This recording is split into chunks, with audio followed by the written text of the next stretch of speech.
মুনাফিক সর্দার আব্দুল্লাহ ইবনে উবাই মারা যায়। মারা যাওয়ার পরে রসুল সাল্লাল্লাহু আলাইহি সাল্লামের কাছে তার ছেলে এসে বলে যে আমি চাই যে আপনার জুব্বাটা যেন আমার আব্বাকে দেন এবং আমার আব্বার জানাজার নামাজ আপনি পড়াবেন। তখন আল্লাহর রসুল রাজি হয়ে গেলেন। হযরত ওমর রাদিয়াল্লাহু বাধা দিলেন যে আপনি এই লোকটা একজন এইরকম মাপের মুনাফিক, আপনি এই লোকটা জানাজা পড়াবেন। রসুল সাল্লাল্লাহু আলাইহি সাল্লাম তারপরেও জানাজা পড়ানোর জন্য গেলেন। যাওয়ার পরে জানাজার জন্য দাঁড়িয়েছেন, আল্লাহ তাআলা সরাসরি আয়াত নাজিল করলেন যে ইস্তাগফির লাহুম আও লা তাস্তাগফির লাহুম ইন তাস্তাগফির লাহুম ৭০ মাররাতান ফালা ইয়াগফিরাল্লাহু লাহুম। আল্লাহ তাআলা সরাসরি ঘোষণা করে দিলেন যে আপনি যদি এই লোকের জন্য ৭০ বারও দোয়া করেন, ৭০ বারও ক্ষমা প্রার্থনা করেন, আল্লাহ তাআলা কখনো এই ব্যক্তিকে ক্ষমা করবেন না। এটা হচ্ছে সূরা তাওবার ৮০ নম্বর আয়াত এবং এর পরবর্তী আয়াত ৮৩ নম্বর আয়াতে আল্লাহ রাব্বুল আলামিন বলেন ওয়ালা তুসাল্লি আলা আহাদিম মিনহুম মাতা আবাদা ওয়ালা তাকুম আলা কবরিহি ইন্নাহুম কাফারু বিল্লাহি ওয়া রাসূলিহি ওয়া মাতু ওয়া হুম ফাসিকুন। আল্লাহ রসুলকে আল্লাহ তাআলা বলে দিলেন যে এই রকম বেঈমান, এই রকম মুনাফিক, এই রকম ফাসিক, পরবর্তীতে আপনি তো এই আজকে ক্ষমা চাইলেন, ৭০ বারও করলে আমি বলছি যে কখনো মাফ হবে না। এর পরবর্তীতে আপনাকে নির্দেশনা দেওয়া হলো এই রকম জালেম, এই রকম মুনাফিক, এই রকম ফাসিক, ইসলাম বিদ্বেষী যদি কেউ মারা যায়, এর পরবর্তীতে ওয়ালা তুসাল্লি আলা আহাদিম মিনহু মাতা আবাদা ওয়ালা তাকুম, আপনি তাদের জন্য জানাজাও পড়বেন না। জানাজা পড়তে যাওয়া তো দূরের কথা, জানাজাও পড়বেন না। ওয়ালা তাকুম আলা কবরিহি, এবং তার কবরের পাশেও দাঁড়াবেন না।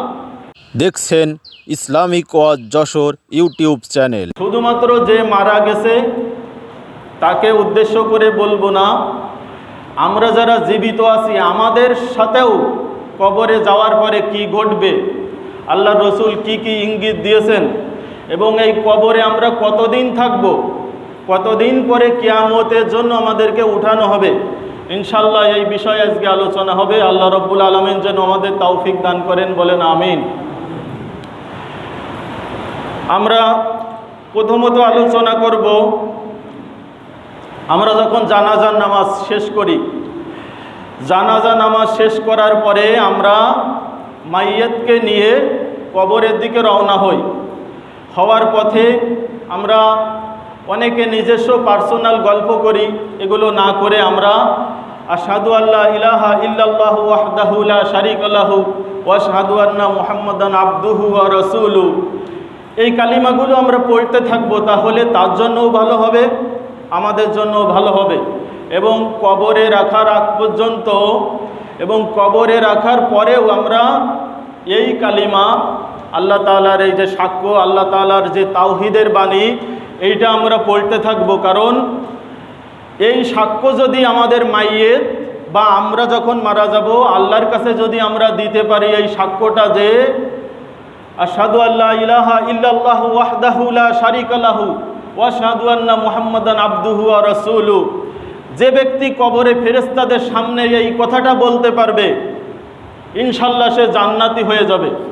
আল্লাহ রাব্বুল আলামিন যেন আমরা যখন মৃত্যুবরণ করব তখন যেন ফেরেশতাদেরকে এই কথাটা শোনানোর তৌফিক দান করে দেন, বলেন আমিন।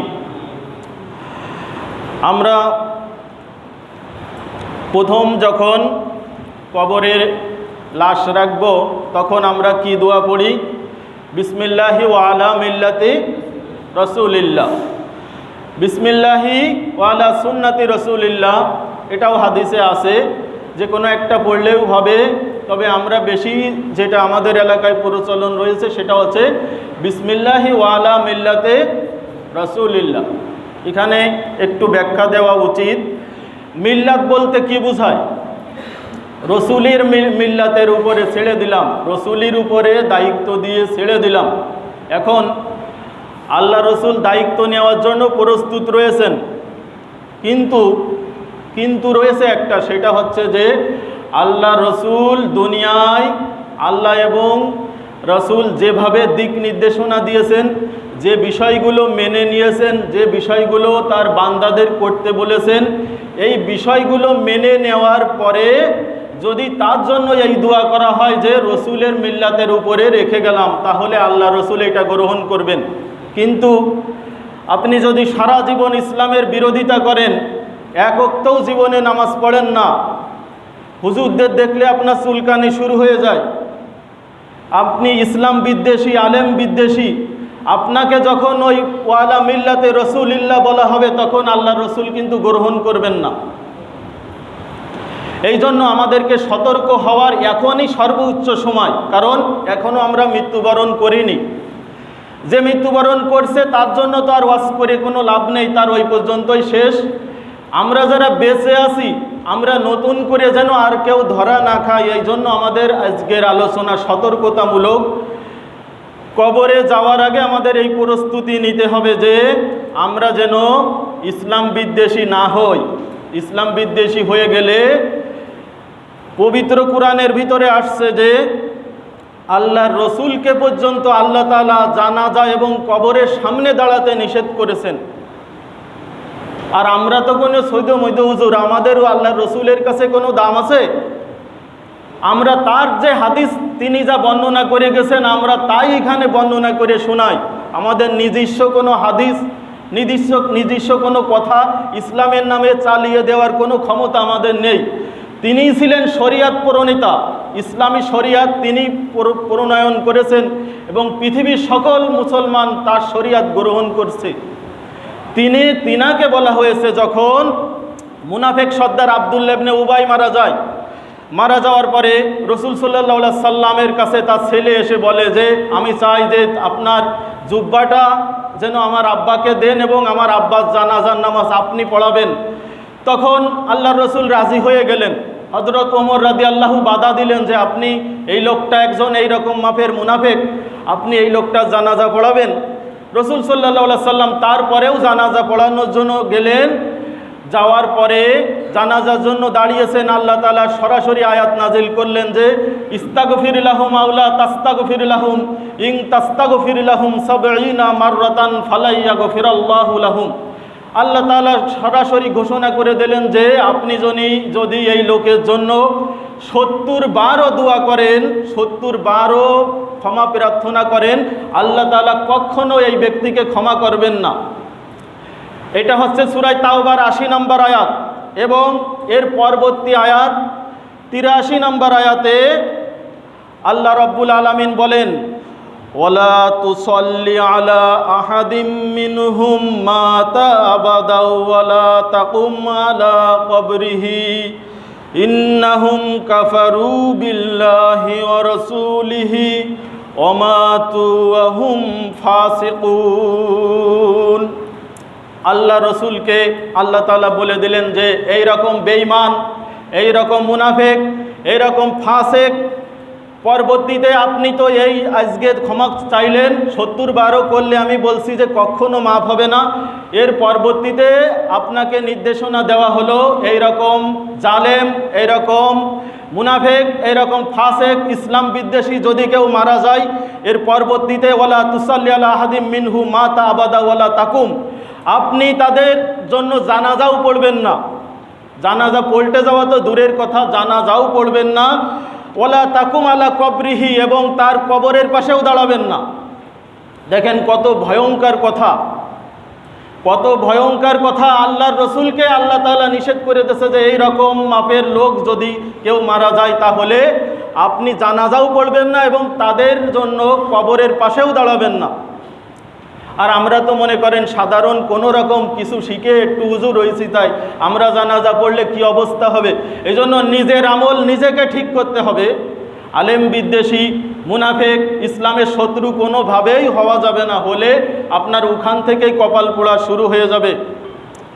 এখন আমরা বলছিলাম যে আমাদের যখন বিসমিল্লাহি ওয়া আলা মিল্লাতে রাসূলিল্লাহ এই বলে যখন কবরে রাখা হয়, তারপরে আমরা আরেকটা দোয়া পড়ি কি মিনহা খলাকনাকুম ওয়া ফিহা নুঈদুকুম ওয়া মিনহা নুখরিজুকুম তারাতান উখরা। এইটা ফতুয়ার কিতাবের ভিতরে আসছে, এটা হচ্ছে পড়া মুস্তাহাব। এটা সুন্নাত না, ওয়াজিব না, নফল, এটা হচ্ছে মুস্তাহাব। এটা আমরা পড়ি কোরআনের আয়াত, যেহেতু এই আয়াত দ্বারা স্মরণ করে দেওয়া হয় সাধারণ মানুষদের এবং মাইয়াতকে, যে এই মাটি থেকে তোমাকে সৃষ্টি করা হয়েছিল, এই মাটি থেকে তোমাকে আবার উঠানো হবে, আবার কি করা হবে, এই মাটিতে তোমাকে আবার দিয়ে দেওয়া হলো, এইটা স্মরণ করে দেওয়ার জন্য এই আয়াতটা বলা হয়। আসলে কোরআন হাদিসে কোনো জায়গায় এইভাবে পাওয়া যায়নি যে মানুষের মাটি দেওয়ার দোয়া এইটা।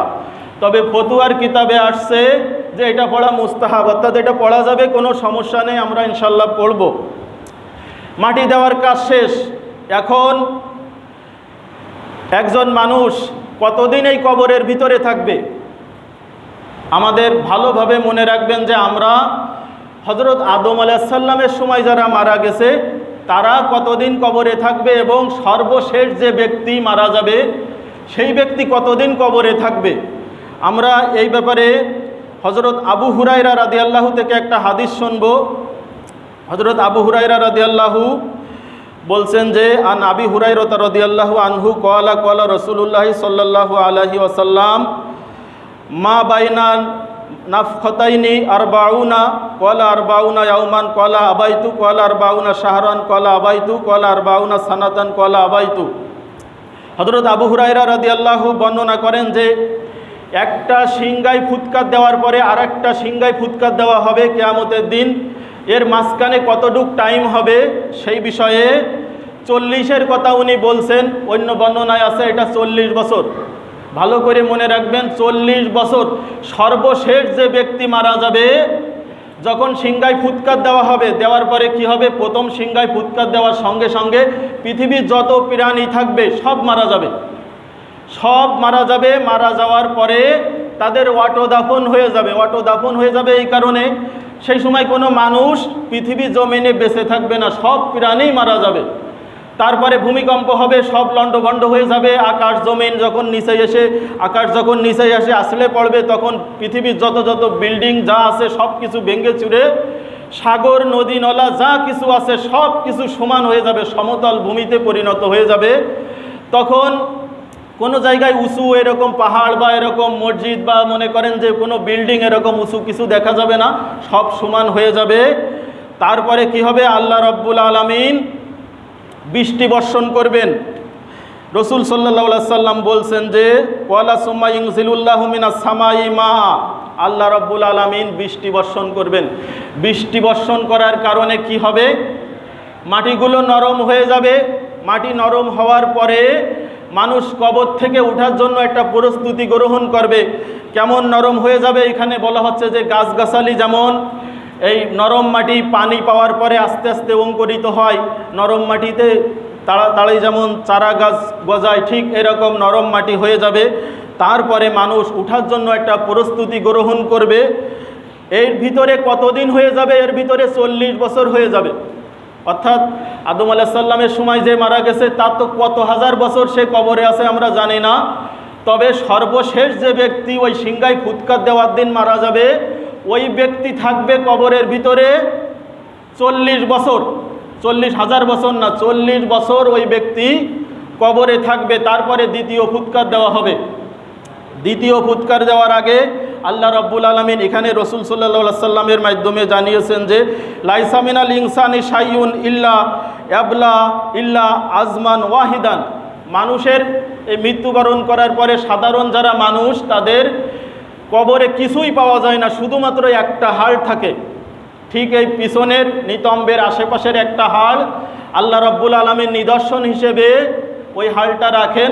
ওই হাড়টা থেকেই পরবর্তীতে কি করা হবে, আল্লাহ রাব্বুল আলামিন যতগুলো মানুষ এই পর্যন্ত কবরস্থ হয়েছে সব মানুষের ওই একটা হাড় সংরক্ষিত রয়েছে।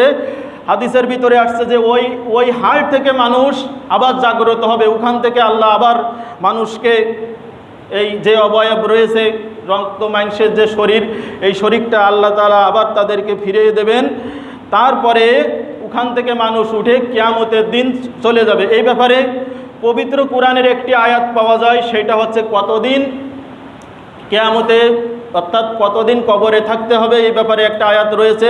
এটা হচ্ছে সূরা মুমিনুনের 100 নম্বর আয়াত শেষের অংশ। আল্লাহ তাআলা বলছেন যে ومن ورائهم برزخ إلى يوم يبعثون। কবরের জগৎকে হচ্ছে বারজাক বলা হয়। আখেরাতের কয়েকটা অংশ রয়েছে, তার মধ্যে কবরের থেকে শুরু করে পুনরুত্থান অর্থাৎ কিয়ামত পর্যন্ত একটা অংশ। কিয়ামতে উঠার পরে তারপরে মিজান, ফুলসিরাত, হাসর, এগুলো তারপরে পুরস্কার হিসেবে জান্নাত এবং জাহান্নাম, এই করতে হচ্ছে মৃত্যু পরবর্তী যে আখেরাত রয়েছে এই ক্যাটাগরির ভিতরে রয়েছে। কিন্তু আমাদের কবরে থাকতে হবে কত বছর বললাম? 40 বছর। যখনই দ্বিতীয়বার সিংহায় ফুৎকার দেওয়া হবে, ঠিক ওই হালটা থেকে মানুষের রক্ত মাংস সব কিছু গজাই যাবে এবং মানুষ যার মতো সে ওখান থেকে উঠে দ্বিতীয় ফুৎকার দেওয়ার পরে মানুষ সব যেখানে কিয়ামতের মাঠ, কিয়ামতের ময়দান কায়েম হয়ে যাবে, সেখানে উঠে দৌড়াতে থাকবে।